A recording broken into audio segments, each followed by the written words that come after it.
జగిత్యాల జిల్లాలో రాజకీయ వాతావరణం మరోసారి వేడెక్కింది. మాజీ మంత్రి జీవన్ రెడ్డి కవిత వ్యాఖ్యలపై ఘాటుగా స్పందించారు.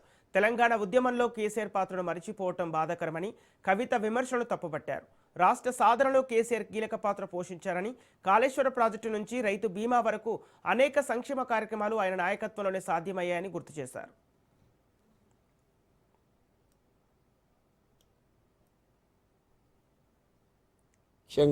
టీఆర్ఎస్ పార్టీ తెలంగాణ రాష్ట్ర సమితి ఏర్పాటు చేయటం యావత్ తెలంగాణ సమాజాన్ని జాగృతి చేసి ఇది సాధ్యమేనా అని భావిస్తున్న తరుణంలో అనుకూలంగా స్పందింప చేయటం అది గొప్ప విషయం అని చెప్పంటున్నాను. నేను మొత్తం గమనించిన మొత్తం మాట్లాడిన స్క్రీన్ అంతా ఏదైతున్నదో బీఆర్ఎస్ పార్టీ మీద, కేసీఆర్ గారి మీద ఏదో ఒక రాజకీయ పార్టీ రూపొందించి ఏర్పాటు చేయాలి. నేను ఇవాళ రేపు మా మిత్రులు ఎవరైనా సర్పంచ్ పోటీ చేయాలనుకుంటారే, వాళ్ళ లక్ష్యం సర్పంచ్ ఇదివరకు ఉన్న మీద ఎట్లా గెలవాలని ఉండాలి. అది డిపెట్టేసి ఇవాళ కేసీఆర్ గారిని, బీఆర్ఎస్ పార్టీని నేను ఏ విధంగా ఆటంకపరుస్తా, ఏ విధంగా నిలువరింపజేయగలుగుతా ఇదానమని బీఆర్ఎస్ పార్టీ నిలువరింపజేయడం నువ్వు కాదు, ఎవడొచ్చినా ఏం కాదు పో చెప్పంటాను నేను. బీఆర్ఎస్ పార్టీ అధికారాన్ని రావటం, నిలువరింప చేయటం నీవు కాదు కదా.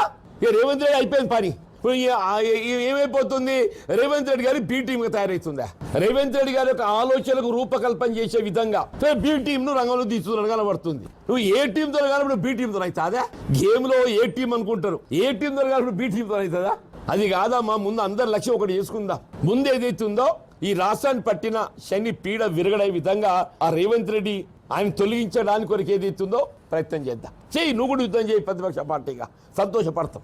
నువ్వు యుద్ధం చేయి ప్రతిపక్ష పార్టీగా, సంతోషపడతావు అని చెప్పి అంటున్నావు. నువ్వు బీఆర్ఎస్ పార్టీ మీద ఏదైతున్నదో నువ్వు బీఆర్ఎస్ పార్టీ శాపనార్థాలు పెడుతుంటే ఏమనుకోవాలి? నువ్వు బీఆర్ఎస్ పార్టీ శాపనార్థాలు పెట్టకు తల్లి.